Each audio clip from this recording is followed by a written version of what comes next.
teacher, and she has so many commitments. So it was a very big sacrifice on her part for her to create out time from her busy schedule to speak to us this evening. And you should note that this is a free webinar. We are not paying anybody. Our speaker for today was not paid a dime. She's sacrificing her time, her comfort, and even her resources to be here this evening. So, ladies and gentlemen, please let's welcome, or in any way we can, I would welcome to the stage and take control of this space no other person than Dr. Folashade Alo, who is a PhD holder and a member of the FSDEA. So she's joining us live from London in the United Kingdom, and she's a lecturer, she's a senior lecturer in the University of East London. So Dr. Folashade, ma, the floor is yours, ma. Thank you, ma. Wow. I was looking at my back. I'm checking who are they talking about like this. Is this me? All these preambles. Wow. Okay.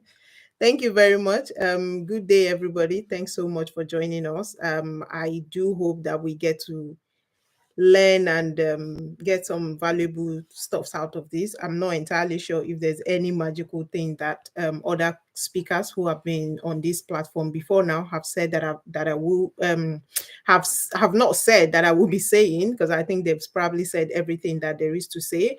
But obviously, sometimes you hear the same information, maybe from different channel or different person, and it may hit home a bit more than you would have heard it before. So hopefully this session is going to help us expand a bit more on what has been said prior to now in terms of the series. Paul and Abbas have obviously been, sorry, I shortened your name, Abbas.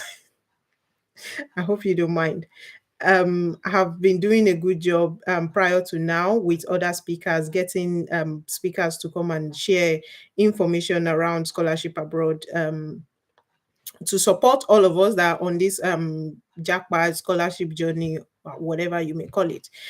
So I think I'm just going to start. If you have questions, I'm not sure how the whole process will go. You can stop me, or if I'm going off rail, maybe you can pull me back or something like that. Because I'm just going to ramble on, and then maybe you can draw me back in if I'm getting way ahead of myself.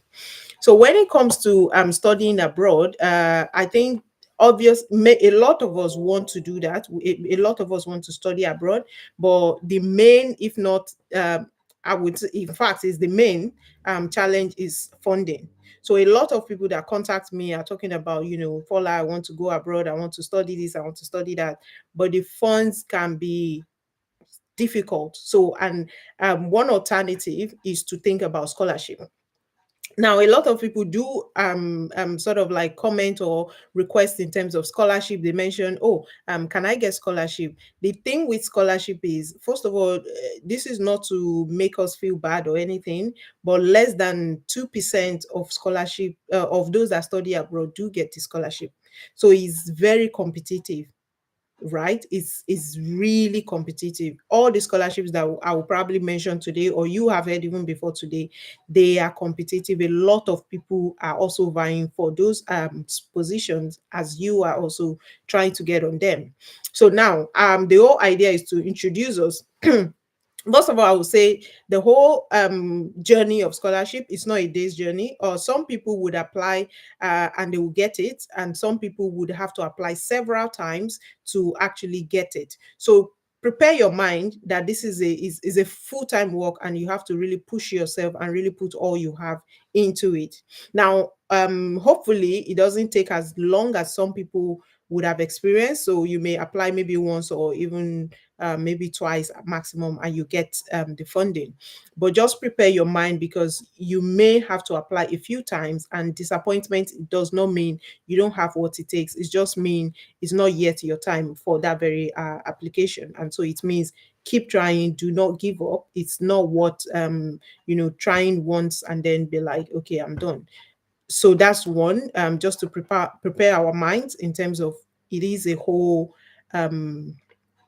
full-time journey, and you have to really be prepared to put in the work. A lot of people that are thinking of applying for scholarship are not ready to do the job, right? So have that at the back of your mind that this is a lot of work and I would be ready to, or I am ready to do the job.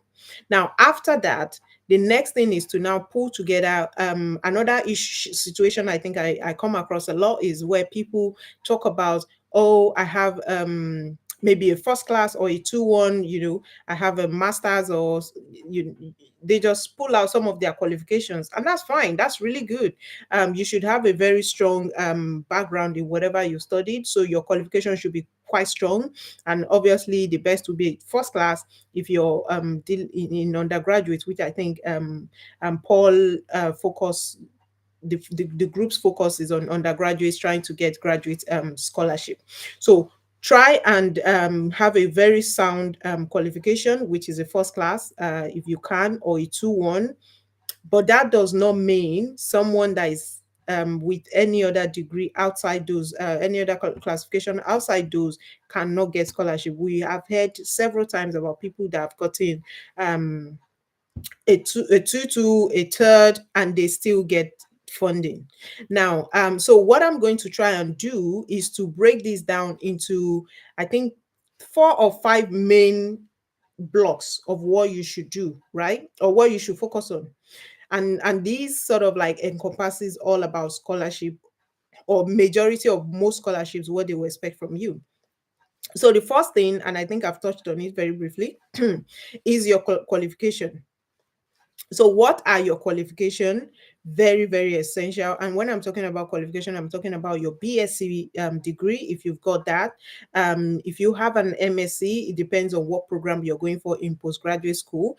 So that as well, we've talked about the fact that having a very sound first class or 2-1 is really good, but don't limit yourself if you don't have that and think you can't get funding, because you can. But those are quite good. If you have any qualification, maybe a diploma that you've done prior to your BSc, all of those come under what we call the academic qualification, and they would ask you for that in your funding applications. So that aside, the next thing is to think about outside the sorry, my train of thought is rolling over the place. So outside the qualification, yes, so the next thing is to now think about your, what I call, extracurriculars. So these are things that are beyond your qualification, which means beyond your academic qualifications. So extracurriculars, I always try to highlight this in terms of what you do or what you have done outside classroom. So not just I have A's in this, I have distinction in that, fantastic and good, and you should go for those. But outside classroom, be outside the 4 walls of your classroom, of your academic environment, what are those things that you can bring to the table? So, and I will list them out. The first one is your work experience. If you have any form of work experience that relates to that role that you are applying for, you put that down. Volunteering, I don't think there's anybody that's come on this space that will not talk about volunteering. So if you volunteered for any position, for any organization, if you've been part of organizing committee for maybe a nice conference, an event, all these things are extracurricular. Publication, and I think we can't overemphasize that. Also, just to also mention that you don't look at yourself and be like, oh, I'm just completing my BSc, I can't have publication. You can. You shouldn't push yourself down, or you shouldn't be too hard on yourself if you don't, because there are other ways you can augment, and that's where volunteering may have to come in. But if you can, definitely push 1 or 2 publications or even more. We've actually met undergraduate students on Twitter Spaces that have actually published several articles before finishing their program. So it's possible, right? So publication will be another thing, and these are things that are extracurricular. One easy way to do this is what I would suggest is to have your CV if you have a standard structured CV, you should be able to see, there will be the work experience, there will be, first of all, there will be academic qualification. If you're using academic CV, you will have your academic qualification, and then you have your work experience, and depending on how you arrange it, the format does not really matter in this discussion. But it's just for you to, if you highlight that on your CV, you can now pull out each one to see where you're lacking. So, for example, volunteering, have you got that? Then you highlight your skills. So, what are the skills that you have? If you have special methods, for example, that you have used a new method that you've used in your area of study, you can highlight those as part of your skills that adds to your what you have in terms of your in classroom or academic qualifications, right? So adding all of that, that is a very huge and important chunk that has to stand alone and is required from almost all, in fact, if not literally all scholarship bodies would expect something outside classroom from you. Then the next one is to now think about your essay. Depending on the type of scholarship you're applying for, they have different essay requirement or structure that they expect from you. But most likely, you would have to write some form of essay, one type of essay or the other. And just to highlight briefly on personal statement or statement of purpose or whatever you want to call the name. So that will be something that would highlight to your reviewers, the reviewing body, what you have done. So your story, how they get to know you as an individual, right?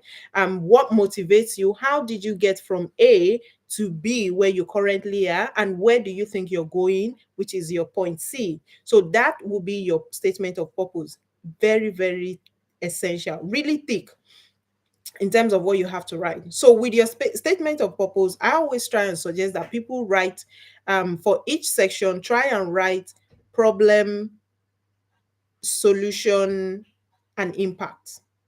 So the problem in terms of the first structure of your statement of purpose, obviously this is very rough discussion. We can take a longer period of time discussing this, but just a brief overview. The first thing you want to highlight is who you are. Well, what your story, how did you get here? So an example would be living life in Nigeria where businesses 95% of businesses crumble. This motivated me, or this is how I started my interest in business analysis or business administration or business. I don't know. I'm just trying to link it to what your fields are. But just something around how your passion for business studies came about. So you highlight that very quickly in terms of how did you get to the point of studying business or wanting to study business at a higher level. For example, once that is done, you now start with this problem, solution, impact, like I was saying. So you highlight, I would suggest highlighting at least 3 or 4 problems and the solution and the impact. So problem in terms of 90% or 95% or however many percent, for example, in Nigeria, businesses don't thrive or they crumble.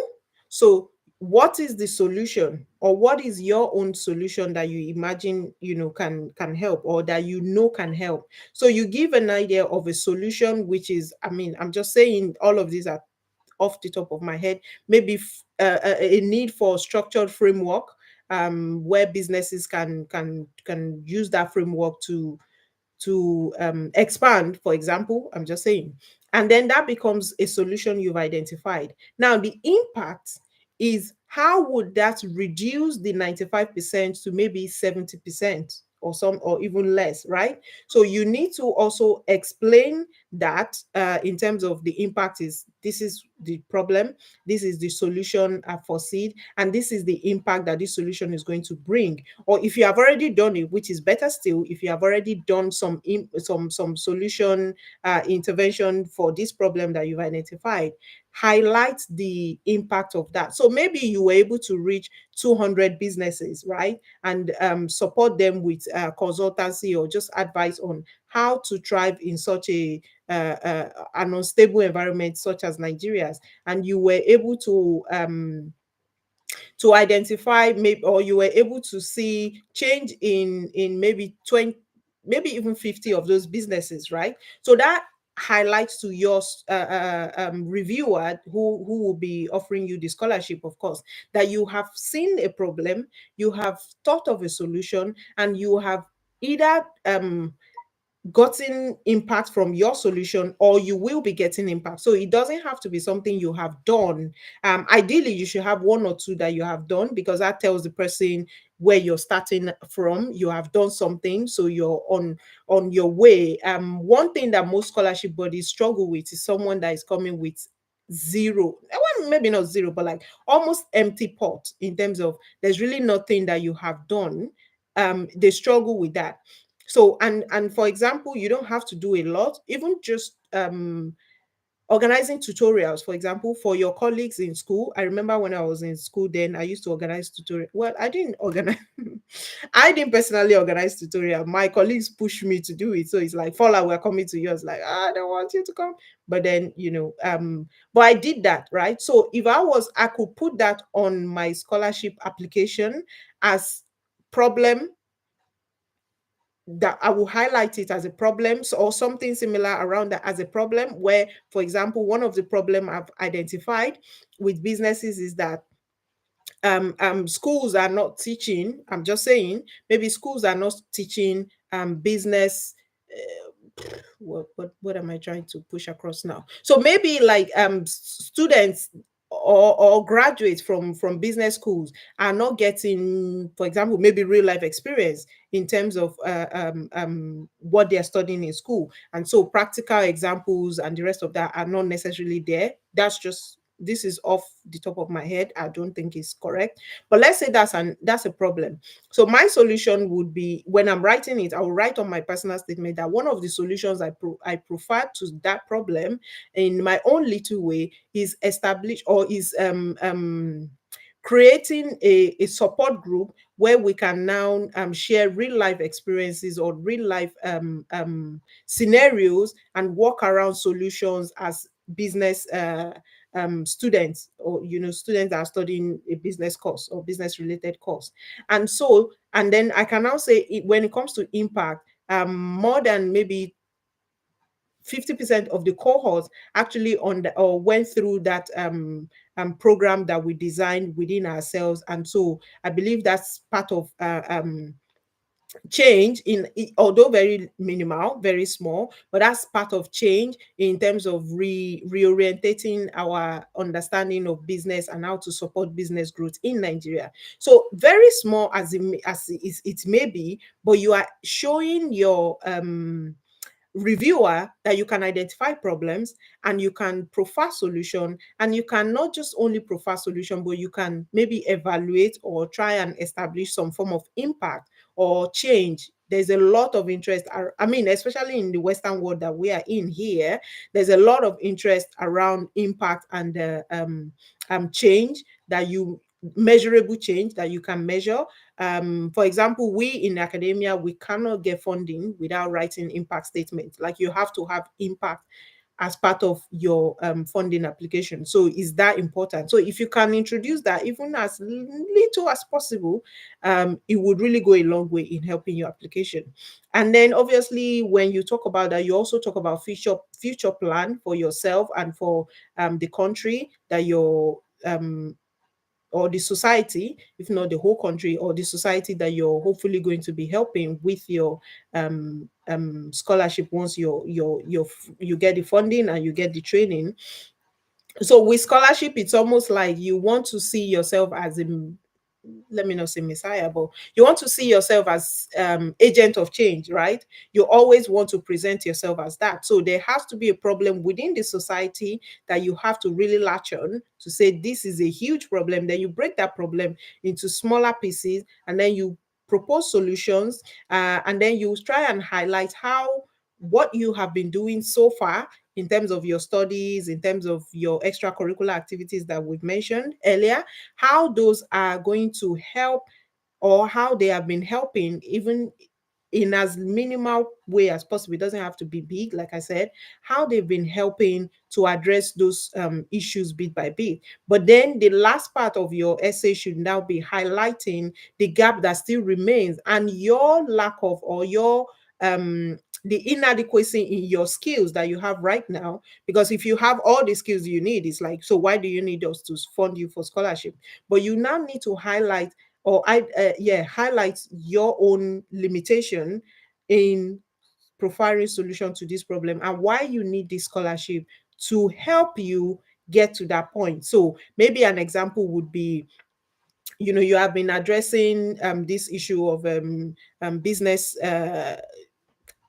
business thriving in Nigeria's society, environment, for example, within your cohorts, as a group, you have been doing that. You guys have been organizing events, or you've been discussing within yourself, but you still need skills in terms of maybe environmental analysis of business.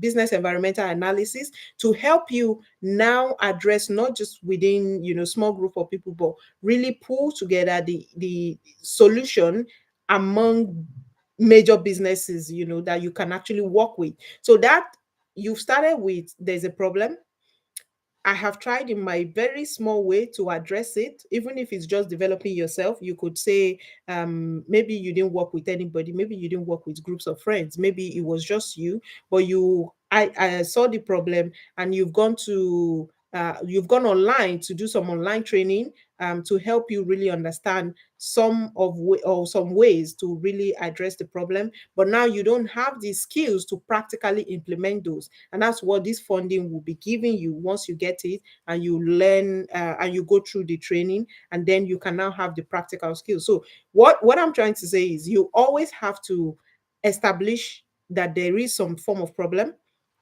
in a society, and how you have tried, even if it's just helping yourself. Maybe you don't even have the capacity to help other people for now, but helping yourself to be able to address that problem. But then talking about how big of a problem, the problem is still bigger than what you have right now. The resources you have, the skills you have, cannot address that issue. And so you need this funding to give you that platform to learn more, to equip yourself in such a way that you can now address those issues in a bigger and more holistic way. So that's sort of like, in a nutshell, what I would expect if I'm reading a scholarship essay. In a nutshell, what I would expect from a scholarship essay. And that really needs to be well grounded. It needs to be well written. You can use your CV. If you update your CV if you properly update your CV, you can actually use your CV to write an essay. When I'm reviewing essay for people, I don't write essay for people, but I review. I just help you look at it. Does this make sense? I try and ask people to send me their CV. Not Don't just write me and just say, this is the essay. I need to see your CV, because your CV does help in understanding what you have written in that essay, and to see maybe there are some things that you have done. I've actually reviewed for one lady who sent me a very, very generic, almost, there was really no substance to that essay, right? And then I asked her to send me a CV, and then she sent me a CV. Wow, this lady has done a lot. And I was shocked. I was like, why are you not putting all of this? And she was like, I thought it's repetition. No, it's not repetition. You have to write it in a different way. But you have to highlight. I mean, there's a lot that you have done that's just not on your in your essay. Sometimes they don't even get to view your essay. Sorry, your CV before reading your essay. They go through your essay, they scan through it, and they're done. And so where they those a lot of things are in your essay, in your CV, that you've missed out in your essay. It doesn't tell much on how much you have done. So anyway, long story short, I would always advise, try as much as possible to update your CV. Once your CV is really well updated, then you use that to write a well informed essay. Always keep in mind when you're writing your essay, who you are writing the essay for. That means who are those that are organizing the scholarship, who are the funders, because the funders would always have a goal, and you need to link your essay to their goal. Whatever the goals are, you need to highlight few of their goals, if not all of them, and link your essay to it. So for example, maybe there's a funding body that is looking at um maybe they are trying to reduce corruption in Nigeria, for example, right? You have to, there has to be a way that you must link your essay to have something to do with impact, or the impact of it having something to do with, reduction in corruption, or highlighting, or addressing some form of corruption or corrupt practices that may be happening in that climate, right? So for example, a UK government is funding, and we see that a lot. A UK government, for example, is funding some scholarship opportunities, and you just write your essay all about Nigeria, and that's fine. But you need to highlight, you need to identify what is the issue that UK, what is the reason for that funding itself, to for UK government to raise that funding and decide to send it to Nigeria, because that is what you need to attach um um your own objective to be able to really catch their eye, right? So that's another very important part. And then finally, I think you would also need to look at issues within the country that your context. So if it's Nigeria, look at very very tropical and very current issues. So, for example, maybe right now there are issues around insecurity. There are different ways that you can look at that. There are issues around election, PVC. There are so many ways of looking at that, but you need to link it to what is happening within your environment. I don't think it would make much sense, depending if you're looking at issues that are, long gone. For example, maybe what issue, maybe the Biafran war, right? If you're not into history and the rest of that, it may not necessarily catch, or the funders are not into history and that, it may not necessarily catch attention, right? But when you're looking at security, societal development, which is very there are issues that are really tropical and very current in Nigeria, that would probably get more funding than if you're just looking at some issues that may not necessarily be of urgent need. Also, depending on where you're applying your essay to, or who is funding your essay again. I think one way, when I got my PhD funding, I remember I was supposed to write my essay solely based on Nigeria, because that was where my interest lies. I wanted to just do my research and everything in Nigeria. But because UK university is funding it, which is obviously gotten from UK government, the funding is gotten from UK government. I had to think about, what are they going to, why should they fund this, right? So in doing that, I had to review what the aim of that school is, and then link that. And so I had to redesign my essay, my whole research plan. This is talking about PhD. Many of you may not necessarily be in that boat at the moment, but I had to redesign my essay, not everything, but just shape it to adjust and allow for the aim of that school, for the reason why they raised that funding, to link a little bit into what I'm doing. And so instead of doing all of my research in Nigeria, I actually had to do it in the UK, but among Nigerians. So I still compromised to an extent. I still wanted to do something within Nigeria context, right? But in the UK. So I focused on UKs in London, actually. So it gives them a bit of, okay, they are getting something back, and I'm also giving to the context that I really want to work with. So sometimes you have to be strategic in how you write your essay, depending on the aim and the goal of the funding body as well. So I think I will leave essay here for now and then maybe jump into, I'm not sure how many I've talked about. We've talked about your qualification. We've talked about extracurricular activities, which links to your CV. We've talked about your essay.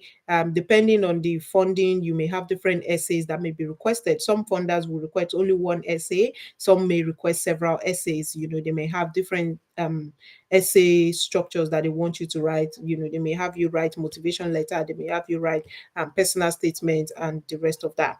So all of that links, it depends on you can't really, you have to tailor it to who, to the questions that they're asking you. So I'm just going to leave that at that place. And the next thing I will talk about is your recommendation or references. So when you're requesting recommendation letter from your maybe lecturers, academic mentors or whatnot, whoever the case, whatever title you want to give them, you always have to keep in mind that your recommendation letter plays a key role in them deciding to fund you or not. That's the funding bodies now.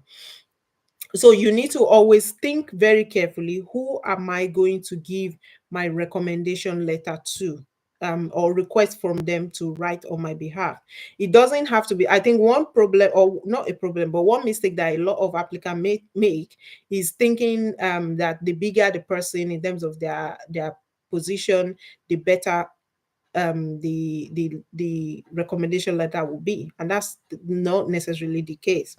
You want to look for someone irrespective of who they are, so long as they are in that position that meets the requirements, which ideally should be someone that is definitely above you in terms of if it's academic role, should be someone above you in academic realm. If it's in work role, for example, I know this is scholarship, but just to put it out there, so if you're applying for a job, it's just someone that is above you. But it doesn't have to be, for example, it doesn't have to be the director of the whole company if it's job. Same way, if it's for scholarship, it doesn't have to be the VC writing your letter. It doesn't have to be the head of department. It could actually be a lecturer. I mean, I don't know the structure in Nigeria, but it could be a lecturer one, a lecturer two person. So long as they have been in the capacity, they are in the capacity to talk about you in terms of your academic achievement. They've supported you. It may even be a lab technician in your department if you're working in lab, right? So maybe head of lab, or maybe just someone working in the lab. So long as they know you, very important that they know you as a person, they know your skills. They would, it would be ideal, or it would be good if they are able to support you with one or two or even more stories. When I say stories in terms of examples, it's not just, oh, he's hardworking. They have to give example. They should give example, and that's where sometimes some of these applications fall flat, because you have maybe aimed for one really high person, and the person has just given you a very generic recommendation letter. Yeah, he's a good student, well behaved in class, or whatever, whatever. I recommend him for this application or for this scholarship, and that's it. That doesn't really fly. If when the reviewers are reviewing, they don't find someone that is really anywhere close to what you have, you may get away with such a very generic recommendation. But where they have, someone or people, and in most cases that's the case, they have several people that are almost in par, in line, almost, you guys are all just trying to edge it out very slightly, they would most likely fall to your recommendation letter in depth. So they will read it further and really pull out. And that is where it will come to light, where you have a generic recommendation letter, and someone that has well detailed with example of how you have been able to do A and do B and do C, as the person has highlighted. That may actually be the factor, or the differentiating element between both, or you and the other applicants, in terms of the decision of, oh yeah, we will go with this person. So it's very, very important and essential that you write with someone. Ideally, you should write with that person, not just leave the person to write it. When I say write with that person, you either in your request highlight the aspect that you want them to highlight. Of course, they still have the final say on it. So you could highlight, good day, sir, good day. Of course, definitely you should have a relationship, ongoing relationship. You don't just come out of nowhere and be like, good day, sir, I need recommendation. It's not going to really fly. So sort of have a relationship, then write along with them. So good day, sir. I'm applying for this is the type of scholarship. These are the skills that they are looking for. I have highlighted. Definitely add your statement of purpose or essay, scholarship essay. If you've written, add it, because then that gives them, like I said, it gives them an idea of, maybe there are some things that you've forgotten about you anyway. So, and then it also synchronizes what you have written with what they will write. So it's not like you say, I'm very punctual, that's my best attribute in your essay, and then your recommendation letter is saying, oh, he's proactive. That's his most outstanding quality. It's not like they are bad, but they are not really synchronizing. They should sort of like work hand in hand. So give them your essay. If they can read it, that would be nice. Your CV should also follow through as well, because they can pull out some elements in those things to write, to add to their recommendation. And then you too can highlight. I've highlighted in my, if they can't read your whole essay, maybe they are that busy, I've highlighted in my essay, this. The project I did with Dr. J, the organization, the conference we organized, I highlighted that, and my aim of coming back to Nigeria to restore our business climate, for example. So you highlight what you have also already written in your essay. If they don't want to read your essay, and say, sir, please, can you support these skills and any other ones that you may know about me? So in that case, you are covering your basis of, in terms of what you've already written. So they are not just going off tangent and just writing, whatever. So they can write in within the space that you've given them. And then if they want to add more based on the fact that they have been observing you as you work with them, and they're like, he does have A, B, C, and D, he just doesn't maybe know about it, or he's just being humble and is not really pulling out, then they can add that onto it. So it's always good that you try and synchronize as much as possible, then they can add on, rather than just have different qualities just go all over the place. The last one, maybe just to mention briefly, is the fact that you can actually write a recommendation letter yourself. As an example, you can write it. It depends on who you're dealing with, right? Some people, they want to write for you, but they just struggle with time. Obviously, everyone has a lot they're dealing with, especially some of us that are always trying to target these really big prof and whatnot people. So they may have a lot. Sorry, they may want to write, but they just have a lot on their table, and so your recommendation request is sitting there on their table for a long time. So you can, depending on who you're dealing with as well, you need to study and really strategize before doing that. But if it's possible, you can write your own recommendation for yourself. So you write it in their, not in their name, but you write it in a third person. He's this, he's that. I've worked with him for the past 5 years. He's done this. For example, he did this. He was part of the organizing committee for this. He was very selfless. He's very proactive. And with example, with you write all of that in third person, and then you can send it to them and say, sir, I've written this, or ma. Why do I keep saying sir? Mas to do write recommendation letter. Excuse me. So you can actually write and send it to them, like, excuse me, sir, or ma, I've written your this recommendation, maybe to support what you may want to write about me. If they're happy, they can adapt to what you have written and just maybe add on what they some other things. Or if you have blown your trumpet too much, they can turn it down and be like, yeah, he's not the best student I've worked with. You can maybe you wrote, oh, I'm the best student, or he's my best student, and they're like, nah, you are not my best student, maybe second best. But something like that. So they can tone it down if they want to, or they adapt it and just sign it like, yeah, I think you've. So you can do that.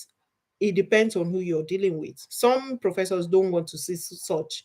You would have to really gauge it, or request, or sir, I mean, it's taking a while, or I just thought to write this maybe to help you think, hone your thoughts and refine your thoughts about me. And if they are happy, they have a look at it. If they're not happy, they don't have to use it. They can literally write their own. But just give them as much as possible about yourself, because sometimes you've graduated a year, 2 years, or even longer.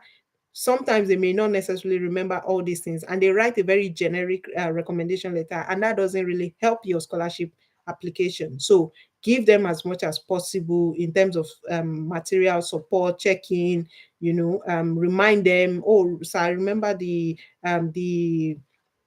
project I told you about. We've actually published two papers from it. These are the citations to those papers. Just those kind of things that they remember. Oh, yeah, yeah, yeah. Oh, you did mention, or So you can send some of those things, and then that really helps. So I think I've actually. You don't give me space. If you give me time, I will talk from now till God knows when. But I think for now, these are like the main things that you should really focus on in terms of your application. um Another mistake is, don't just pull out because you've written one good application. Don't just pull it out for every scholarship advert that you see, because these, one, it may be from different funders. Two, their focus are different. Like there's just a lot. So you always have to adapt and tailor it to the application. So it's not just, oh, I saw an application, I'm submitting today, and that's it. No, you have to still reshape it, rewrite it. There's different aspects of yourself that you need to highlight for different scholarship adverts. So some places it might be the methods the skills that you have in terms of methodology. Some places it might be the problem in society that you're trying to solve that you really need to highlight on. So it just depends on the application. So you don't just pull out an application, the one you've written, and just submit it because there's an advert and you're like, oh yeah, I've written something and just submitted it. No. So always make sure to tailor um your application, and that also includes your recommendation letter. In some cases you may need to also tailor your recommendation letter, and so it may just be for you to maybe update the recommendation letter and send it back to the person, like based on this current application I'm applying. There's somebody that I wrote a recommendation letter for, and the person was like, I need it for so so so, and so can you change it? I was like, you have my blessing. You've updated it, I've read it, yeah, it's fine. I'm happy for you to submit it. So you have to always change it, maybe not too much in terms of everything, but just review it and make sure it really fits into the new application you're applying for before submitting. So that will be another thing to also mention. I think for now, I stop here, or I keep going on because I can't keep going on. But maybe I stop here. The next thing I want to maybe highlight, if time permits, if not, I'm happy to shut up at this point, is to talk about some some application, sorry, some scholarship or places that you can look to get scholarships. So should I stop here, my host and co-host? You have time, ma. You can still go on, ma. Okay. Oh, okay. Yes. Thank you. Right. So, okay. So I think the next thing I want to quickly, I would say quickly, but then I take time. I don't know. So, but the next thing I want to sort of like go over is, where do you find these fundings, or how can you get them? And there are so many ways of looking out for scholarships and fundings, depending on one the year, because sometimes these scholarships will come every year, sometimes they don't. They change and restructure them depending on the country that you're looking in to apply to as well, and possibly depending on the climate. There's just a lot that makes some of these applications, they change depending on. So but just to really briefly go over quickly, is that there are ways you can get funding. The first one in your search, I think the first and the basic and the easiest is to Google it, right? So I'm looking for business management scholarship. I just go on Google and type out business management scholarship. If I have a specific country in mind, I put the specific country. If I have a specific qualification, maybe BSc, I'm sorry, yeah, even BSc, but let's say maybe focusing on postgraduate, maybe MSc or PhD, I just put that at the back of it, and then it pulls out stuff for me to then dig into. Like I said, for you to get funding is a full-time job, so you have to be ready. Pull, you have to, what's that thing they call, you have to tighten your belt. Yes, you have to be ready, right, to get on with it. So, and then you start digging. So Google is the first and the easiest place for you to start. And some people go, hi Fola, I need scholarship in engineering, and I'm thinking, have you even, have you even tried to? Because the first thing is just try and Google it and just see what's out there. Have a feel for what's out there before you now start, a bit more strategic, become a bit more strategic, and be intentional in terms of where you now look. So Google, the first thing I would say, um, Google whatever school, country, or the course that you're interested in, and just see what kind of scholarships are out there to begin with. The next thing is you can, depending on if it's a especially in UK context, if it's a research based that program that you're interested in, so maybe MSc by research or PhD, which is obviously by research, then you may have to contact professors, right? It's because in UK I mean, even lecturer, senior lecturer, all of that would work. Professor, associate prof, reader, they would all, anyone that is in academia that can either give you funding, maybe because they have access to it, but not necessarily. In UK, you don't have access to just give an individual funding. You may recommend them to the school, but not necessarily give when it comes to funding. But at least you can link up with them for them to maybe put in good word, especially if they are on the panel. So that, in terms of in the UK, that would be something I would recommend. Review. So maybe you could go to, I think LinkedIn is one very important place, if not anywhere else. Twitter as well, very good. Just go on their profile. Even Google Scholar, if you go on their profile, literally almost everyone have profile. And ResearchGate is also another very key place to look. Just Google maybe business management professor, or just even just business management. So anyone that have business management on their profile as part of their profile would come up, and then you can now start scrolling and digging bit by bit and eliminating and reducing all the way to maybe you are able to get however many that you think you can handle at that point, and then you start drafting your letter, that your introductory email that you're going to send to them. So obviously that's a whole different conversation in terms of how you draft introductory email, what are the things you add, and the rest of that. And I think we will not be living here if we even go into that whole. But you can also get funded through that route.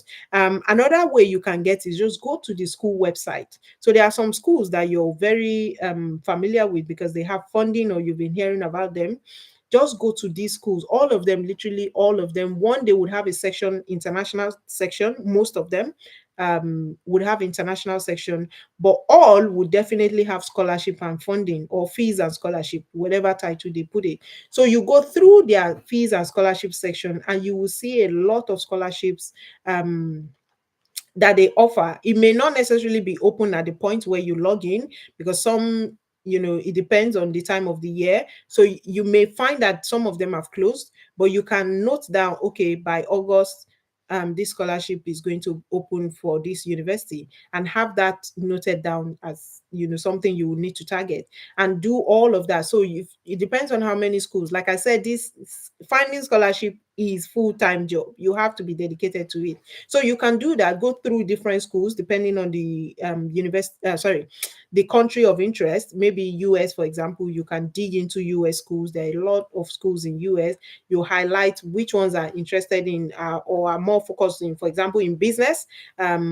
and then you start digging their scholarship section to see what scholarships do they offer or at different time of the year. And you can, if there's any that is open, you can maybe quickly push application through to that. If they are closed, you can note them down and put at the back of your mind, right, when it opens, maybe next month, next 2 months, depending on when I'm going to push in application towards this.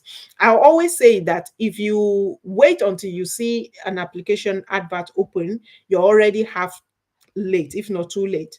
I would always encourage you to have your everything ready, right? Your essays, the whole thing, so that once you see something, you're just restructuring and reformatting it to meet the requirement or to meet the goal. Remember, we've talked about goals and objectives, so you're only restructuring to meet the goals and objectives of the funder of the scholarship body that is funding it, and then you're good to go. So you don't wait until you see a scholarship advert before you start writing, my name is John, and I want to study in the UK or in US. It's already half late. You should have that ready to go, right? So just to mention that. Then I think the next thing is for you to also consider government funded scholarships. So we've talked about just googling them. You can find scholarship just by Google.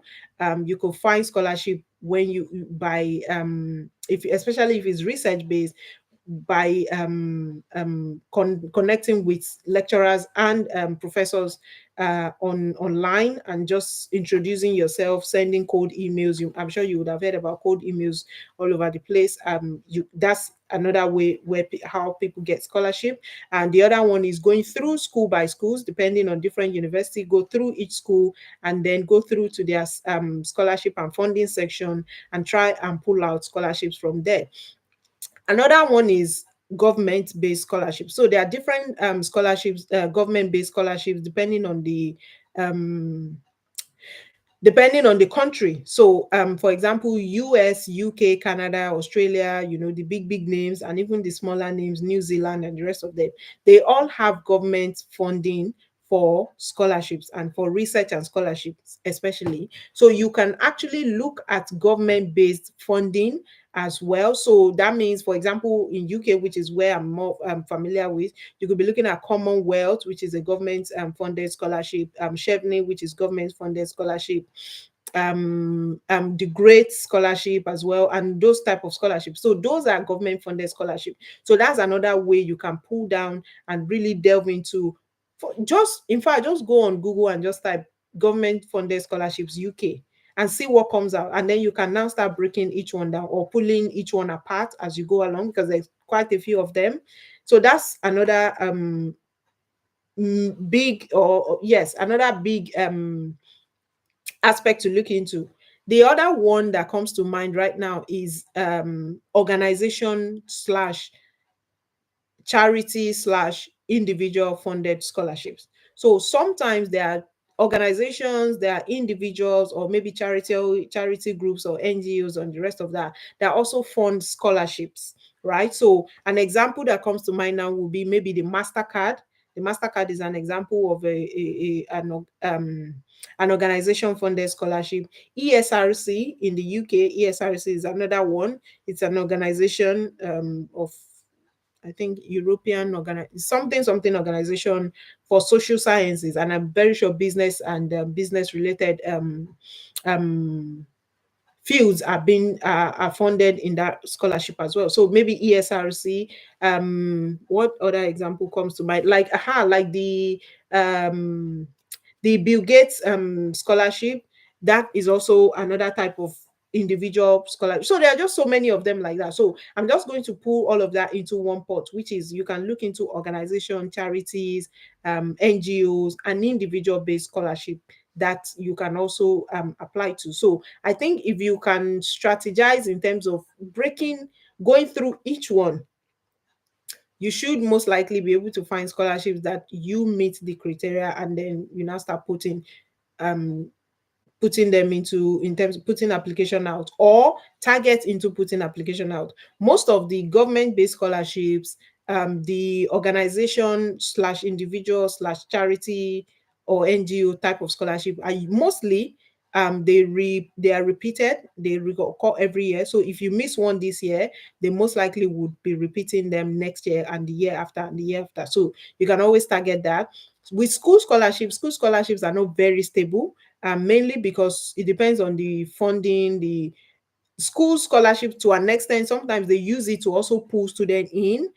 So if they feel they have enough students for that year, they may not necessarily they may not necessarily push out the same scholarship again, or they review it based on their funding. So a school that is struggling financially may have to review their scholarship in such a way that maybe they open it up for maybe 20 applicants, for example, or 20 slots. They may have to reduce it to like maybe 10. So with school scholarship, you have to always check before you apply, especially if you maybe noted it last year.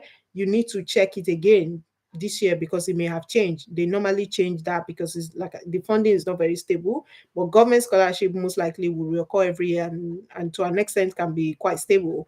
Organization and charity and individual. So individual, maybe like I said, like the Gates scholarship. There are some family members that just have some money, and they decide to pull out scholarship. Those ones too can be quite stable to an extent. So but those are, I mean, these ways that I've listed out are kind of like the ways you can really look into when you're really searching for scholarship. So it means that you take them one after the other. So maybe if you're not interested, or if you're not right now in a position to apply for research scholarships or research funding, then you don't necessarily need to chase up cold emails and emailing lecturers and professors, because you may not necessarily get anything when it comes to taught programs, especially master's taught programs. You may not, mostly those ones are not through individuals in terms of academic workers, right? Anyone in academia, those ones are not necessary. But if you're into research or research focused masters, then that can be a way for you to get funding. So you could chase that up, try and break that down. Then you also go to the other one which I mentioned, which is the school scholarship. Go through school websites, they have scholarship and funding section. Also pull out several scholarship that you can apply through from there as well. Then you can also go to government's funded scholarship, like in the UK I've mentioned, and I'm sure there are several of them in US and Canada. If I pull out my notes, I'm sure I can pull out a few of them. But I don't know US and Canada off heart, but I do know UK, which like the Commonwealth, like the Chevening, for masters and the rest of that, ASRC. So you can also go through those ones and write out or list out the ones that you can apply for. And you can also go through organizations, like I said, or individual or charity groups and NGOs, and also pull out where you can apply for those. So I think if you can go through each of these major scholarship funding bodies, I I think you will be able to find quite a few that you can apply for. Like I did say with scholarship, you don't just apply for one and get it. I mean, you can apply for one and get it. I actually applied for one and got it, but I think it was just luck, right? It was just luck. It was just God's blessing and whatever you want to name it. I applied for my PhD, the one and only scholarship I applied for, I got it. But I can't base that and I'm sure there are other people that have applied for, different scholarship at once, and they get it, especially all these really competitive master scholarship, and they get it at once. But you can't base that as a general perception of what is happening. So you need to prepare your mind that you may have to apply for several scholarships to be able to get the one that really fits you. And sometimes you get a scholarship and a better one come through, right? So it's not like, oh, I have A, I'm just going to relax. You may have A, but maybe you've applied for B after you applied for A. A came out and you're like, yeah, this is not bad. And then B came out and B is even better, right? So don't limit yourself to have applied for one and I'm just going to stick with it. So you open, it's like, I'm not sure who used this analogy, right? It's like when you go fishing, or those fishing companies that they go to the sea and they just cast their net as wide as possible, open it up, let everything come in, apply for all of them, and then if they start coming in, you start selecting, you now become the one in the driver's seat, right?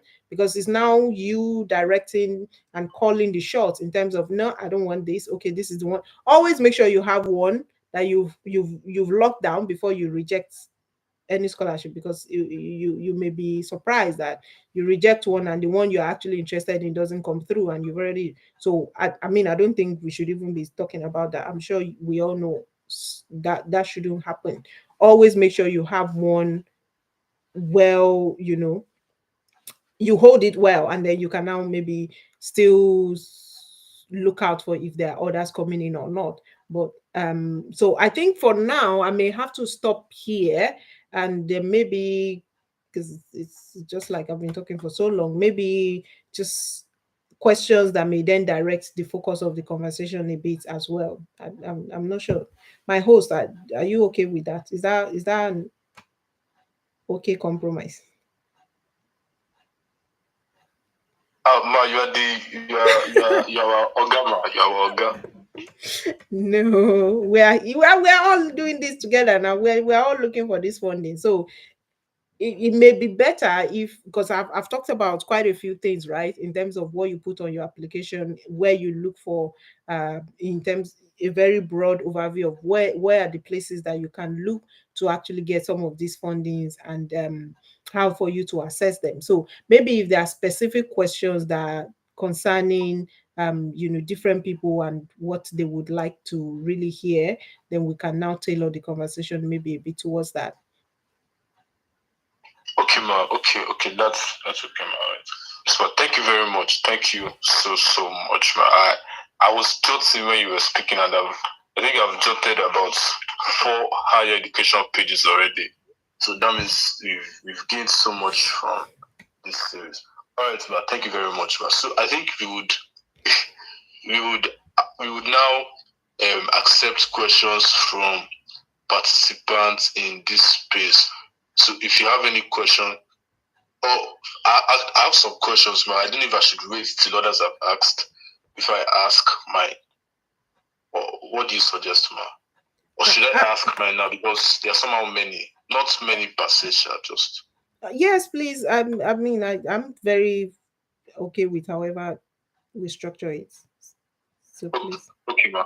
Okay, ma. I will ask after others. So please, if you are on this space and you want to ask a question, okay. I see some of our mentors already. I see Dr. Mustafa. I see Dr. Olajide. Welcome, sirs, to this space. Welcome, sirs.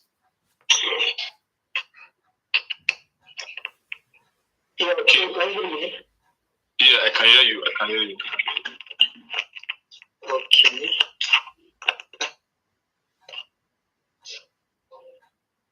All right. So if you have any questions, you just if you have any questions, just send a request to speak, and you'll be given an opportunity to ask a question. Any question is there. Thank you very much. We promise, and if you've been in the space from the beginning, you have felt the words, the tips, and the guidance that we've received from Ma'am Fola. Thank you very much already. So if you have any questions, you can just send a request. I think I've seen one here already from Bankole. Just keep sending in the request, and we'll take as much questions as we can. Hello, Paul. Yes, I can hear you. Okay, let me unmute. Everybody's unmuted now. Okay, better. So, Bankole, Bankole Abiodun, you could ask the question now. I think it's a lady. Okay, thank you very much. Actually, Bankole. I'm sorry. Yeah, thank you very much, Dr. Fola. I actually got on this call very late, but I got in when you were talking about applying to schools for scholarship, master scholarship.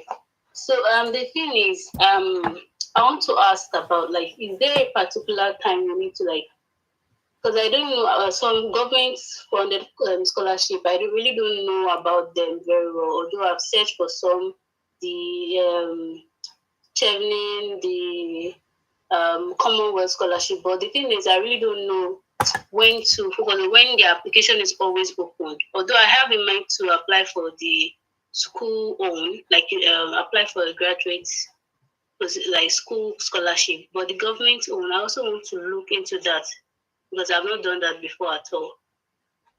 So I don't know which ones can you recommend for some of us here. Okay. Thank you very much. So when it comes to the government funded one, there's, like I said, there are quite a few of them. Within UK, the main ones, the that which is one you've mentioned, the Commonwealth and the Chevening. Those are like the really, because they, and the reason why they are main is because they do take a lot of candidates. So they have the capacity to take a lot of candidates. But when it comes to when for you, or what time for you to target them, I think we would always say, I would always say, you should be prepared even before you see them, because these scholarships occur every year, literally. So where you are able to apply, you can use previous application formats to apply, to write and to prepare yourself, and then wait on to, once the call for the year that you're interested in, say for example this year, once the call comes out, then you tighten up your application and push it through. So in the UK, for example, the Commonwealth is open from anywhere from August. You start keeping an eye out. It depends. I'm not entirely sure if the Commonwealth exact date is open for this year, but I know the Chevening one is open. I remember I retweeted about them. So that one, not open, sorry, is going to be open. So it's going to be open in August, and then that would run through to, I believe it's August, right? Second, and then to 2nd of November or something. So, but it will open later, towards later this year. So my suggestion would be to, I mean, these things you can literally just pull them out on Google, right? So just try and Google them, 2022 Commonwealth Scholarship. If the date is not open, you just need to keep revisiting their website, because it will be, once it's open, they would definitely, push out the exact date. But for Chevening, it's been announced when it will open. I just didn't save the exact date in my mind, but I think it's August to November, early November. So that will be something to target, or to keep in mind when you're targeting this funding. When it comes to, in general, so just as a rough rule of thumb, most scholarships for 2023, for example, would be open to, that means when I say 2023, I'm talking of September 2023 intake. That's when you come in, right? So because the one for 2022 is already closed, most scholarships are literally done and dusted now. So you may not necessarily find, especially those scholarships that will give you maybe full funding, you may not find them at this point. They are, most of them are closed. So, but for next year, which is September intake, you can try and target end of this year, which is anywhere from from August of this year. You need to start looking out, because even school funded scholarships would be open around this time. It's just that school funded scholarship stay a bit longer. Some of them open till maybe April, even May, depending on which ones. But government funded would, most, because I think, because there's a lot of paperwork maybe that go through in those ones, so they close a lot earlier, and that's why for Chevening is already November of this year, early November. It's not even end of November. Early November is going to close. I think it's 2nd of November. So maybe focus a bit more energy on the government funded ones for now, in terms of preparation and application, and while you're keeping an eye on the school funded ones as well, because those ones stay a bit longer. We still find some till March, April, so you can then start focusing attention once you're sorted, or once you're done with government ones, you can now focus a bit more attention on the school ones as well, in terms of pushing in application. Remember what I said earlier in this conversation, that you don't just pull an application and then dump it into the next you don't pull an application that you've written and then dump it into the next application that you find open, and just be like, oh, I've written this for Commonwealth, I see Chevening, I'm pushing it in. Because their focus are different. The aims and the goals of the funders, what the funders want to achieve, are different.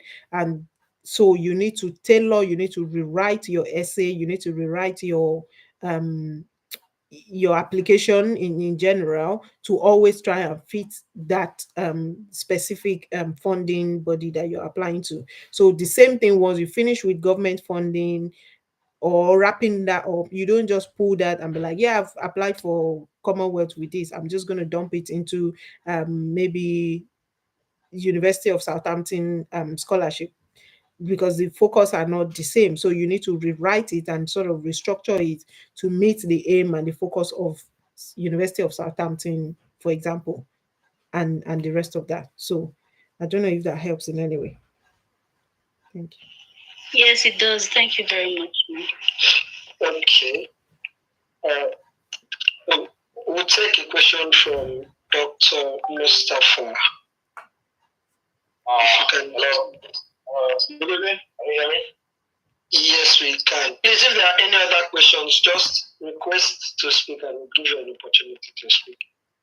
Okay, you can go ahead, Dr. Mustafa. Thank you, Dr. Fola. This is very well, actually, personally, I'm not asking a question. I'm just trying to make a contribution on the scholarship. I think it's good, and I think this will be very helpful to apply for scholarship. But one thing I want to, I think maybe Dr. Fola should emphasize on again is to tell people the rules guiding this scholarship. Like, for example, personally, I have a PhD in chemical engineering. I wanted to move to UK for honors, and I applied for another master as I applied to a shared scholarship. I got through the first stage. But when I discovered that, okay, I was like, okay, let me come to the UK first, at least to familiarize myself with the environment.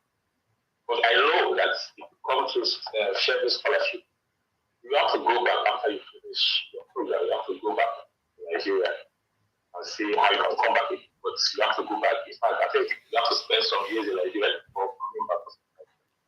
I think this should be one of the things that I think Dr. Fola should make more emphasis on. I think things guiding other scholarship. Just like they said that me, I know very well that come finish, you have to go back. Most people will not, some people have the idea that if they come, they finish examples, their scholarship with the Chevening, they have to go back to Nigeria. Some of them is after they got them, that have to go back to these are the kids.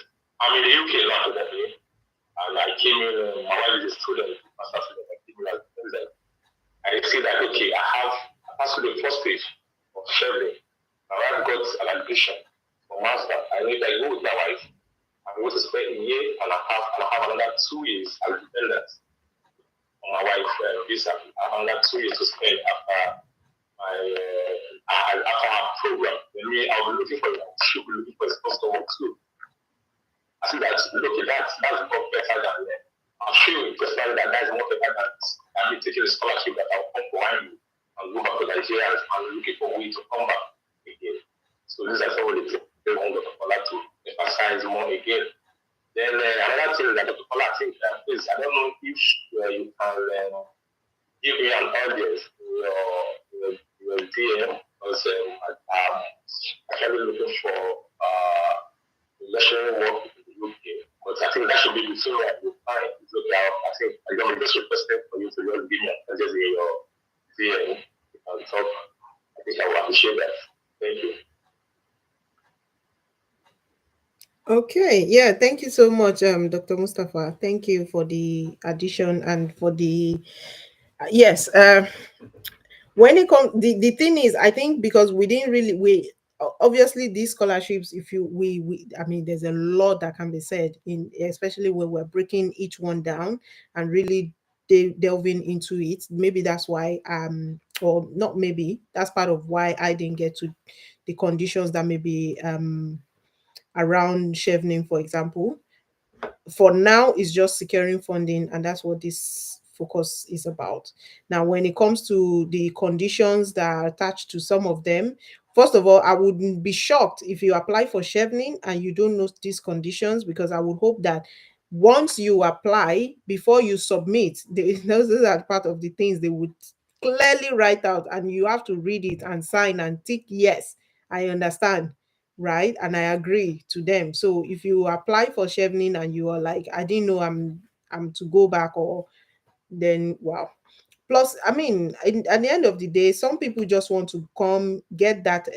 I would, if I'm in Nigeria, I would 100% get Chevening scholarship, even though I know I'm going back, because just coming in alone is one going to build my profile, and I can easily either apply to another country or even come back to UK in another.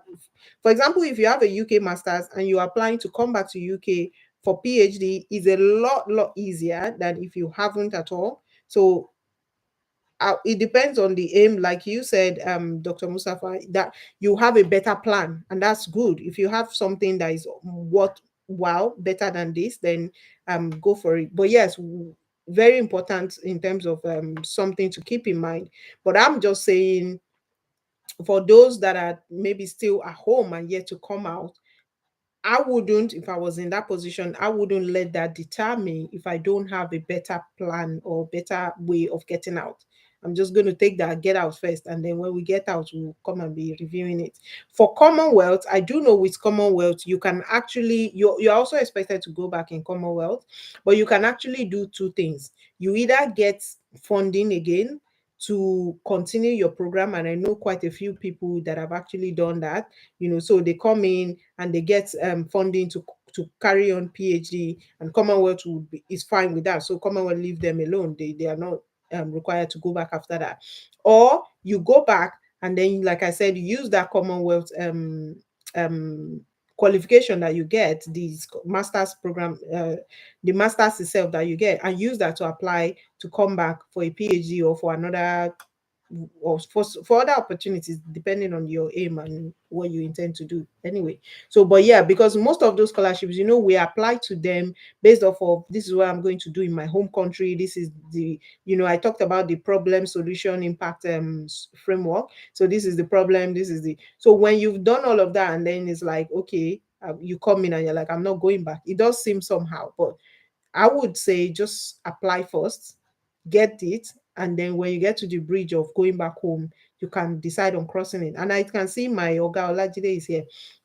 You may just jump and go over to Canada, like he did, coming to Europe and then going to Canada. So you can also just come to pick one of these scholarships, get them, and then move to somewhere else. If so, review your own situation as clearly as possible, as Dr. Mustafa said, and maybe weigh it and see what works best. But when it comes to funding, I would always say take it, and then when you get to that bridge, think how you cross it, because there are so many people that have taken it and they've somehow found a way to cross it. So yeah, I will keep it at that. And as for further discussion, yes, please, I will look forward to that in any minimal way. If I can help, I'm more than happy to do so. So thank you. All right, thank you. All right. I'd leave this opportunity. And before you said you have questions, so we could ask. If you have any other questions, we'll just take a few after Paul, if there are any, and that'll be all. So Paul.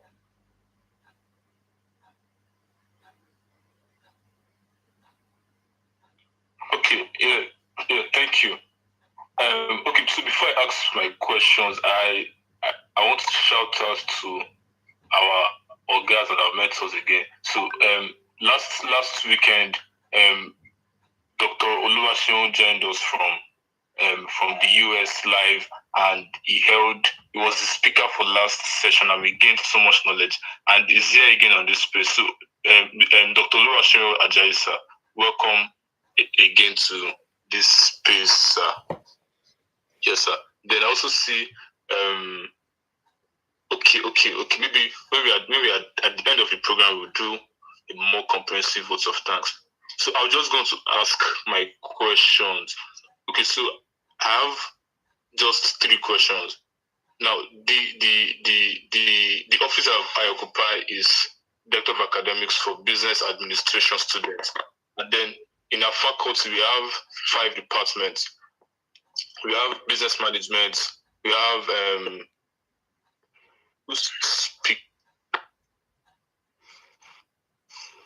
Okay, so as I was saying, we have business management, we have accounting, we have banking and finance, we have marketing, and then we also have insurance and risk management. So those are the 5 departments that make up our faculty.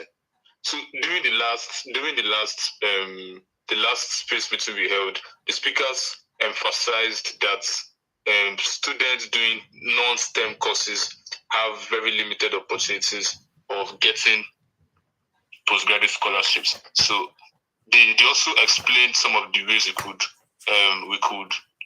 improve our chances of getting this already scarce scholarship. So I'm going to ask again for the benefits of those of us who are just joining this space, who did not join last space, that please is those things non-STEM students can do, especially students in the business field, that is banking and finance, accounting, business management, and the rest. Those things they can do to improve their chances of being awarded the scholarships. That's the first question.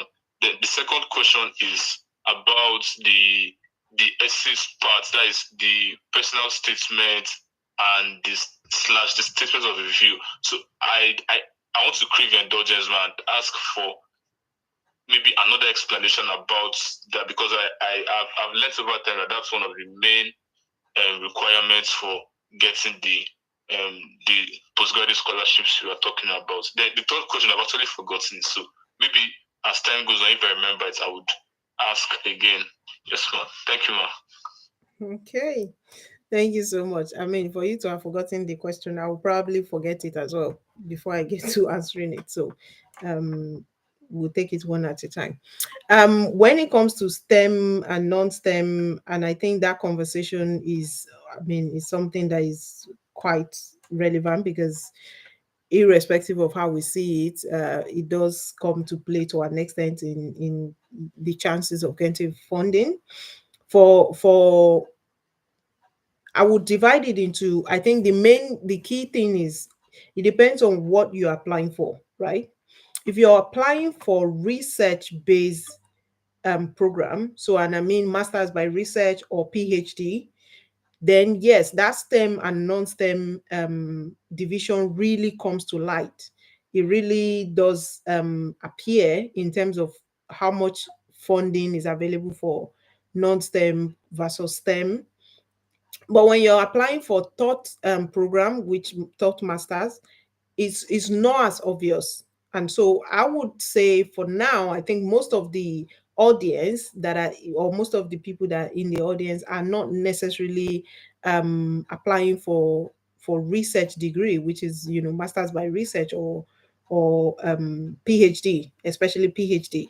So for now, don't be too bogged down by the STEM and non-STEM. But it's true, yes, STEM related programs are a bit more likely to get funding, maybe a bit more. Let's not say a lot, but they do have that more that a bit advantage than the non-STEM. But I think I was on this space when I think it was Olajide that was highlighting the fact that you have to be strategic in pulling out part of your program, that your non-STEM program, and linking that to some STEM related either method or approaches that can really help elevate your application. For example, in the UK, I think there's a whole lot in focus on technology, and maybe even in other places, right? So you can pull out your non-STEM program and link some form of technology. I mean, it doesn't mean you can't develop app,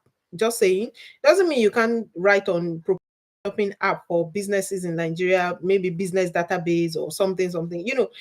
You can always have a technology aspect that can help elevate your application or your proposal to an extent, even at field or in a non-STEM field. So, but that being said, when it comes to touch program, like I said, the lines are not as obvious as it is when it comes to research programs. So with non-research programs, or which is taught programs, most of the scholarships are quite generic.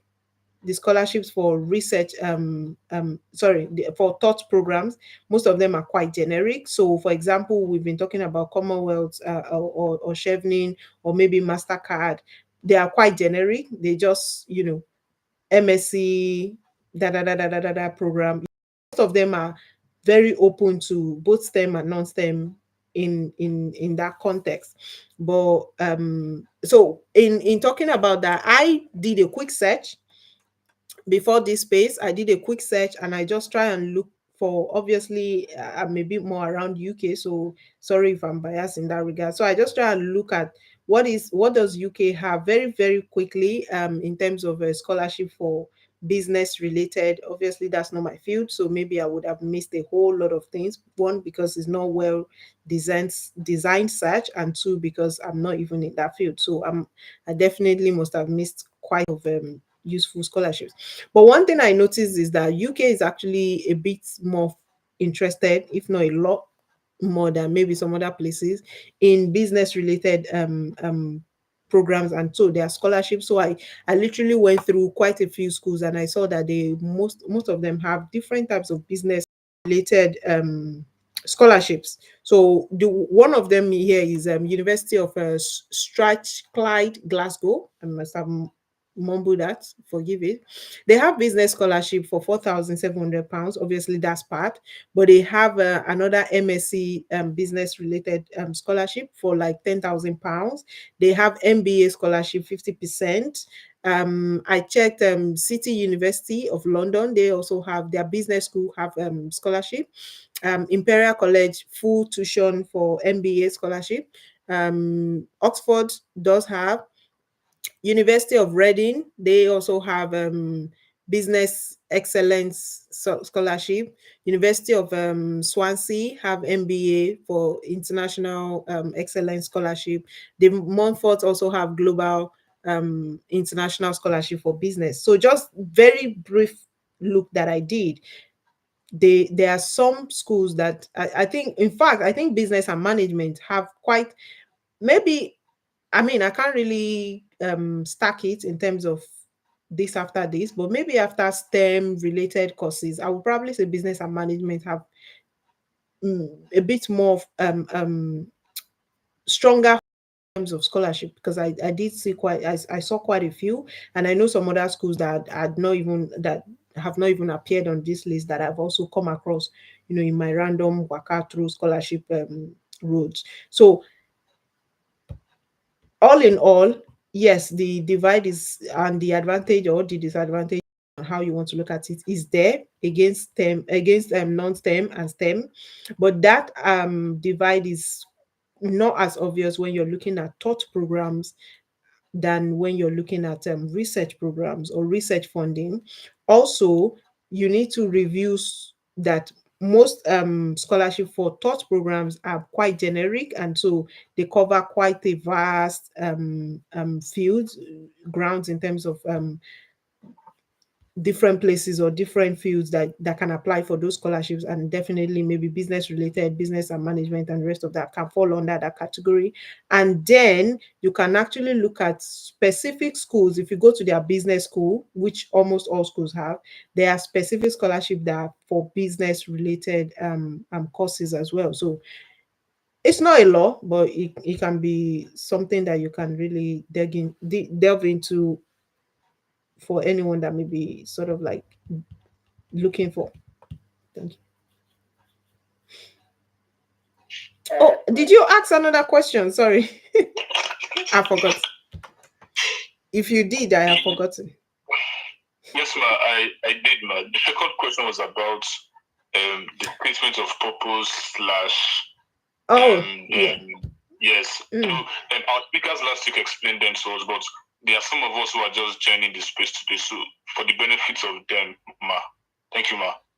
I think yes, the speakers last week did explain. I also try and explain it today as well. I believe I touched on the the statement of purpose or personal statement or whatever you want to call it, and sort of like link it to the essay for scholarship, or as you may call it. But anyway, it's a long, first of all, that's a very long route to go in terms of explaining it, because there's a lot packed into that. That's one. The other thing is that different people have different approaches, right? So what may have been explained, or what I may have even explained, may not necessarily be the next thing I'm going to explain, because there are different ways of going about writing the statement. The goal of a statement, in a very generic and overview way to look at it, is one, for the reviewer of that scholarship application to be able to know you, to know who you are, what makes you you. What are those things that you have experienced, you have gone through, that made you who, or that have made you to today who you are, and then where you're going in terms of your career, academic journey, and the rest of that. So that is a very, very important part of an essay or a personal statement. Like I also mentioned earlier, I did say that you should try and write in a problem solution impact format. So where you're identifying problems, because most of these scholarships, they want to see your ability to address societal issues, right? What are your contribution, or how can you innovatively contribute and solve issues that may be of that may be of importance in a society. So you want to write in such a way that you're highlighting the problem, you are also attaching it to a possible solution that you have either done, or the solution, the problem can be something you've identified and you've solved in your own minimal way. It doesn't have to be, you don't have to have a whole team of researchers or whatever to have said, to for you to say I've solved it as little as possible. So I gave example of you just teaching, or just tutoring your colleagues in class, as a form of you identifying, highlighting a solution that you have used. So the solution can be something you have done or something you will do. So you either write a problem and then have a solution based off of, this is what I've done, or this is the solution, sorry, and this is what I've done in terms of the solution. So, for example, the solution is to design a structured framework for businesses in Nigeria. And now this is what I've done. So I've worked with colleagues. We've mapped out the framework where we have I don't know. I'm completely lost when it comes to your field, but I'm trying to think of, maybe we've mapped out the business framework, and now the implementation is what is left, or something like that. So you have a problem, you identify problem. Maybe the problem is Nigerian businesses are not thriving. 90% of them, just saying, maybe 90% of them fail. And so you've identified the problem, you highlight the solution or possible solution, and then in and this can be written in different segments in terms of paragraphs within your essay. So it doesn't have to be just one paragraph have all of this, but you need to be strategic in how you write them, which I don't think we have enough space or time, or even um what's it called, yeah, the space and time to really go into each one, because the best way will be to actually have an example and then really go through it where we're all seeing what we're talking about, rather than just this abstract type of conversation.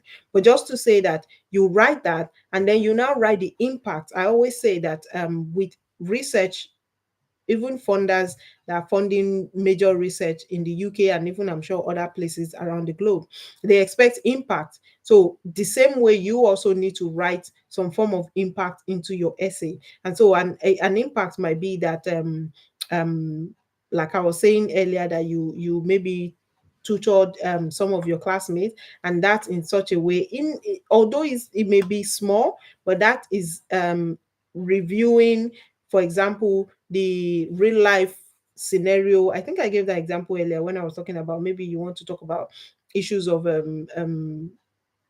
graduates in Nigeria and the fact that maybe they are not well prepared for employability, just as an example. And then one way you have addressed that, or you think that can be addressed. So it doesn't have to be something you have done. It may be something you are proposing, that this may be a very valuable way of addressing this issue. And then what will be the impact? So the impact can either be something you and you're measuring it when you're saying, or when you're giving an example of like maybe 5 or 10 students in your cohorts are now able to or are better prepared because they have now understood some special things, whatever it is you've taught them. Just as an example, I don't know if this is making any sense at all. And then that may be an impact. Maybe you are able to touch 5, 10 people with that solution that you propose, or the impact may be will. So the impact, like I said, is something that either you have done or will do. So if it's done, you can say 10 people benefited from that program, and so that's an impact on in terms of how many, what's the change that you were able to effect. But if not, you can talk about the fact that with this solution you're proposing, it may impact maybe 10 or 20% of businesses in Nigeria, as an example, and that's you obviously just guesstimating, but at least still writing the fact that there will be some form of impact, which obviously with proper research tools, the impact can be evaluated. So, but all in all, you should try and identify problem solution and some impact in your statement of purpose. You should also, like I said, link it to the funder. So the funding body have goals in mind.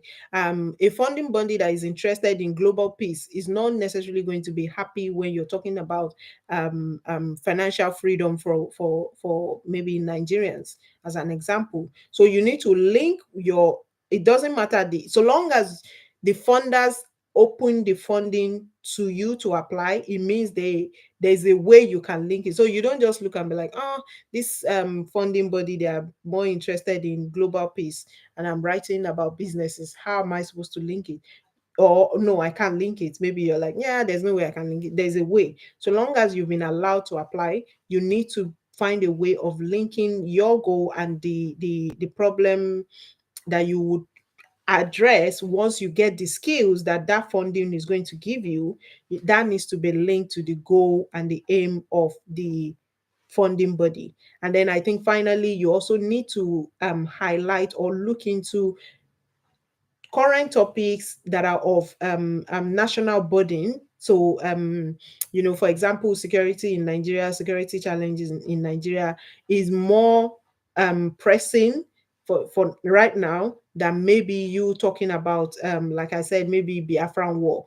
It may also, war may also be pressing, depending on how you look at it, but you also need to look at which one will catch more attention, right? Which one is more pressing that you can say certain percentage of, for example, certain percentage of individuals in Nigeria are suffering this, and that has pushed maybe 10,000 people or 10 million people into poverty and the rest of that, rather than maybe the impact of a civil war that has happened, years ago, maybe. So you need to also be strategic in the problem that you're going to be, problem or problems that you're going to be identifying, to be something of current interest and challenge, and you adding your voice or your skills or your contribution to global solution that maybe that we are all looking for example, to address that very problem. So I think, although not very it's not structured in terms of my answer, but I think you need to add some of these things different part of the essay. You need to write out some of these things. And then finally, or maybe to wrap it up, you should also highlight the country goal or the country target. So for example, maybe let me use a maybe I'm very business. I don't know. I have zero business business knowledge. So maybe Nigerian government aims to give 10,000 businesses, or maybe they want to push 10,000 businesses to global forefront. I don't know if that even makes any sense. So that's like a target for the next, maybe in the next 20, we hear about the 2020 agenda, and then now I don't know what agenda we have now, 2030, 40, something like that. So you can have your essay to also address how you would help, for example, if you're focused on Nigeria, how you would help Nigeria to achieve that 2059 or 2099 or 20 whatever target on that issue that you're discussing as well. So that will be another way to sort of highlight. And like I said earlier, when I said you should always, somewhere in your essay, you should highlight the fact that these are the issue, these are the skills that you have, and you have done the best you can with the skills you have in your own little way, but you need these and that skills that this scholarship is going to afford you through the training that you get.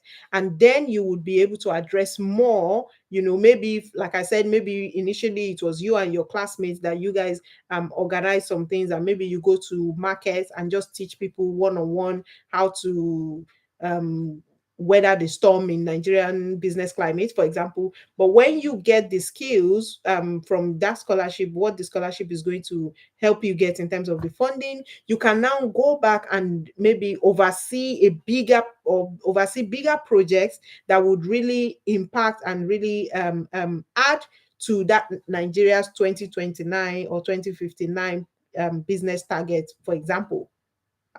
I think I'm stopping here because I don't know if I've made any sense whatsoever. Sure, you have more. Thank you very much. Okay, I think he has indicated that too.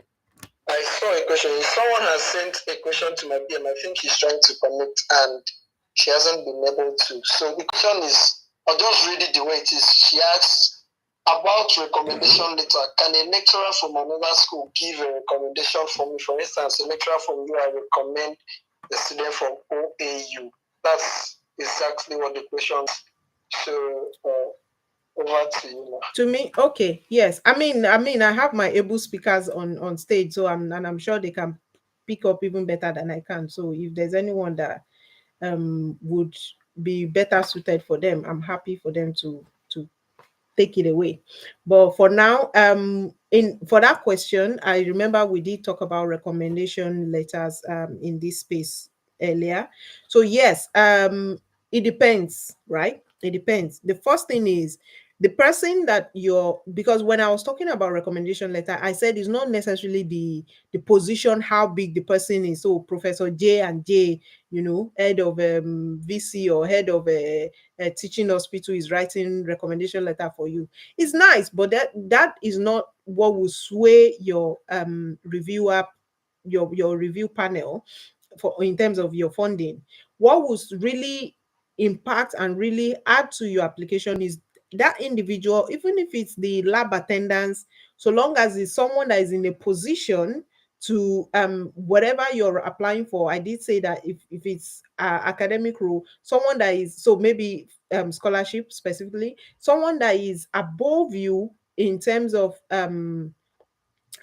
what you're applying for, the person has done it. So it's someone that has done a master's and taught you, while you were in school. That's more than enough. You don't have to go to head of a director of a social whatever activity because they have a big title. No, but the person has to be someone that is higher than you in qualification and in someone that has taught you. Let's just put it that way. So if lecturer 2 or lecturer 5. I don't know what's lecturer framework. My friend called me last week, I think, and she was telling me the lecturer structure in Nigeria.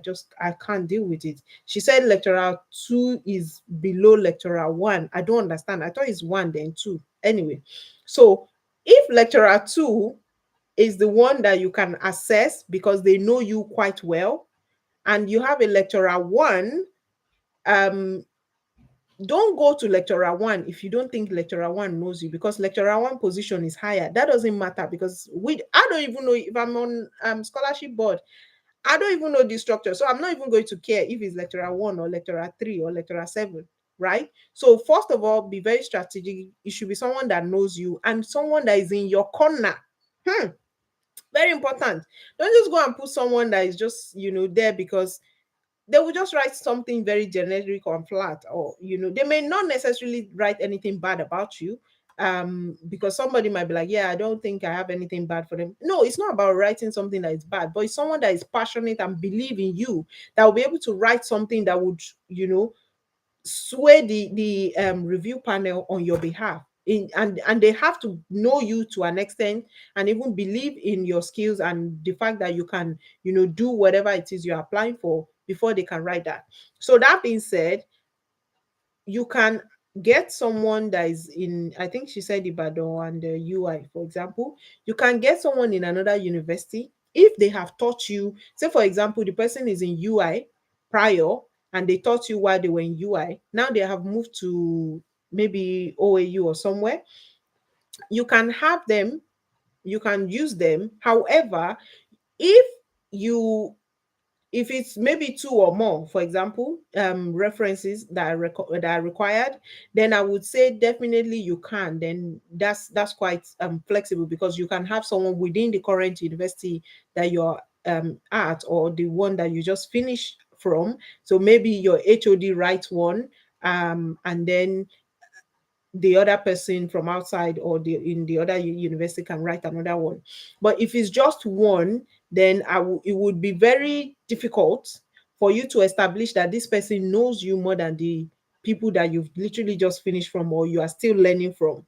So you have to be a bit strategic. If the person hasn't taught you before, or they've taught you maybe 5, 7, 10 years ago, it's going to be difficult for you to establish that recent knowledge and awareness of what you have done, compared to someone that. So all in all, you also have to be strategic in building relationship. Build relationship with people that you have in your immediate circle, and then let that relationship grow wider and wider as much as possible. So you can have at least one person within your immediate circle, which is maybe someone within the school that you're currently at, to help, and also that person in UI or U or wherever the other university is, to also add on.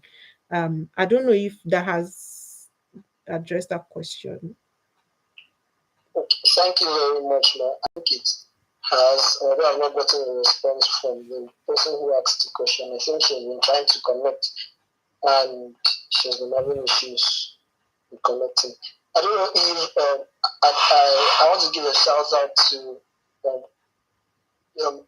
two persons who have been here right from the very first session, Mr. Olajide and Mr. Oluwaseun. Thank you very much for joining us yet again. I don't know if you have if you have something to add, anything to add to what Mrs. Fola said, or any of the questions. Would be so glad to hear from you. Okay, Mr. Olajide, thank you very much. You can have the floor, sir. Yeah, thank you very much, Abbas Godson. Am I audible enough? Yes, you are. Yes, sure. Okay, perfect. I mean, Dr. Fola has been doing a great job, answering the questions. But I'm going to pick the first one concerning scholarships and return home clause, right? There are lots of scholarships out there with this type of clause. And so it's very important that students check them out. For example, I made a tweet some months back. I listed a couple of them that has that type of clause. But in reality, we've seen, people around us, my colleagues, for example, who have gone ahead to take up this scholarship and they stay back in the UK. Of course, they have to take permission and give a cogent reason why they are staying back, right? And in most cases, if you are staying back for education, for example, is granted.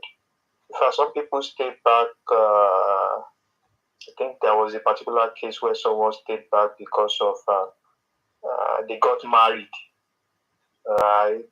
So genuinely, and they had to prove it. So I think there are always ways around this thing, but of course, you must always.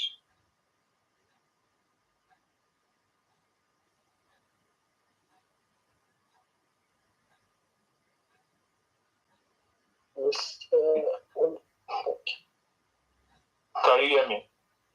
Yes, I think we lost you for a short while. I can hear you now.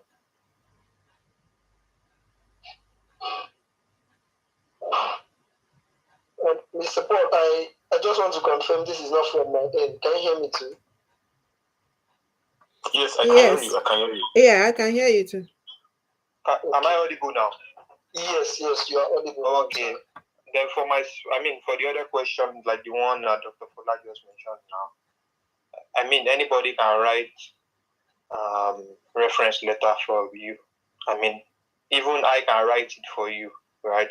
But you will have to, we have to have some kind of relationship established in the reference letter. So, what relationship have we built? Is it academic? Is it working relationship? That's always the first thing that any reviewer wants to see. So if they can't find that link, it will be difficult for you to prove to them, irrespective of the flowery words and the shower of praises in the reference letter. So you always need that link between you and whoever is writing it. And of course, what will also give weight to your reference letter would be nice if you have someone in the academic setting that can speak to your academic and research skills. Or if you've been working, then you want someone to speak to that, right? Or if you've done something in the community, or you're a thought leader, or you're a volunteer, you want someone to be able to speak to that, and not just randomly. So if you have someone in Unibadan who is just maybe your friend, who is a lecturer, but you've had no relationship at all, it will be very, very difficult for that type of reference letter to fly. And I always tell people reference letter makes a whole lot of difference. We see people with excellent grades, everything, and then when you get to the reference letter, it's just poor. There is no substance. In fact, we've seen departments that recycle reference letters, right? And I'm sure, the undergraduate here will understand what I'm saying. You just go to your department, they bring out the letter, they remove the name, and they put yours. It's just the same content, everything the same. In fact, some of the reference letters will have error because if they didn't change the name of the university you're addressing it to. So these are the common pitfalls that reviewers find in reference letters. So please, if you are here, take your reference letters seriously because I think it contributes a particular percentage, to any rubric that they are using, to grade and select the top students, for this opportunity. I yield the mic.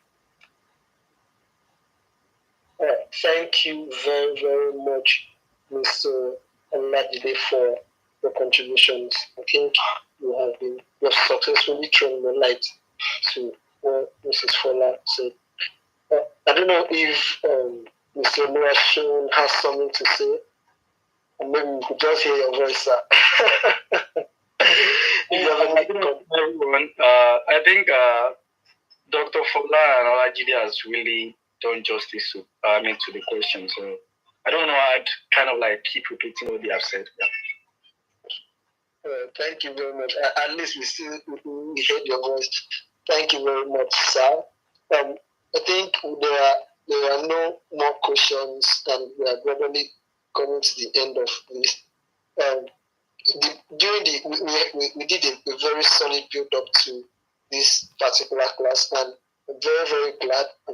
I have stayed on from the very beginning to the end, and I sincerely appreciate the efforts that Mrs. Dr. Fola has put into share her knowledge with us. And thank you for your contributions, Mr. Olajide, and to every other person who has joined us. I think Mr. Olajide has something to say. Can I reflect, sir? It's Olajide, not Olajide. It's Olajide. I'm sorry, sir. Olajide. Okay. Olajide. I hope I got it right now. Yeah. Makes sense now. I know I think you are. I don't know which part of the country you come from. Maybe. So I'm an Akwa Ibomite, and intonations are quite different. Yeah. I understand the intonation. I think even in the Igbo language, Jide means something. I don't know if there's an Igbo person here who will agree to that. So I don't know. I noticed you guys are doing this series, for the past 3-4 weeks. So Paul and the co-host and the host, are you guys in the same institution? Do you have colleagues from your institution also in this space? Yes, we are from the same institution. But I'm studying accounting and Paul is studying business management. We have students from the same institution in this space, from the same faculty too in this space.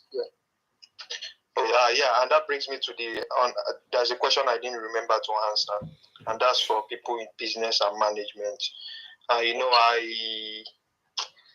also made a tweet sometimes ago. I said people in business management, accounting. It's not that there are no opportunities out there, but you just need to move with the flow and with the current trends, globally. You can't be doing accounting, basic accounting, or what we do back home without bringing some element of STEM or tech into it. People come to this country where I currently reside right now. They come to do things like business analysis. And if you look at what they do BI, business intelligence, they do analytics, they use all these type of tools, for forecasting, for descriptive analysis, and all those things. So these are ways which people in this non-STEM field can set themselves apart and set themselves up for this opportunity. I can count numerous opportunities. In fact, if we just search on the Twitter feeds, I said Twitter feed, just put in the search box, just put my handle, then put MBA. You see the opportunities I've tweeted about MBA from the US to Norway to the UK. I can think of this opportunity in the UK that gives 50k pounds for MBA students, right? If we look through, we see the type of things a student would do when they join the program. The modules. If you go to the modules, things are changing. They're not bringing tech into it. So if you are in the MBA, if you are thinking of doing MBA or something like that, or not necessarily MBA or something in the business, think of business analytics. If you are in law, think of how you can bring AI into law. That's what they do right now. People do the AI, data analytics, and law. They do all that together. So if you are non-STEM fields, please see how you can merge or bring some elements into it and pick up those skills, if possible, through webinars or through short courses, and so that when you are writing your SOP, you'll be able to infuse also all those technical terms into it, and not just infusing technical terms alone. You actually have those knowledge, and in fact, if you have applied it in one way or the other, it also helps your case. So I'm just putting it out there for people who are in the non-STEM field so that they can open themselves up to numerous global opportunities. Thank you very much. Wow. I think if you are on this space and you are not following any of our speakers from Dr. Fola to Mr. Olajide, I hope I didn't get you wrong this time, to Mr. Olasho, you are wrong. You should follow them, and they share amazing content. I'm already following all of them right from the very first day they came on the space. So follow all of us. I think this is a good point to add that there is a form for those of you who registered from our end, from the back end, through our registration link, or you sent a message on the WhatsApp group. if you haven't and you're interested, you could just drop a message on Twitter. Send a DM to either Ambassador Watson, which is me, or to Paul Adam, and we'll put you through on the process. But if you have both on my handle and on Paul's handle, I realized that a lot of people couldn't do it because we got off the space and they didn't follow us. They didn't go ahead to click on our profiles. So you just go straight to our profile. It is the pinned tweet. What we want you to do is it's more like an attendance to us, so we can follow up the people who have attended so far. I think the people who have been consistent attended the first day, second day, third day. We have our details from the back end and we have been following up. And then you also get the opportunity to leave a review. How do you think we can? We have just one class left, right? And from my ratings, we have done excellently well. But I think a few of us have had some challenges here and there. You can say that in the reviews and look for ways to serve you better. We have just one more class, and we're going to pick a few people who have attended the 4 classes, because it is when you have attended these 4 classes.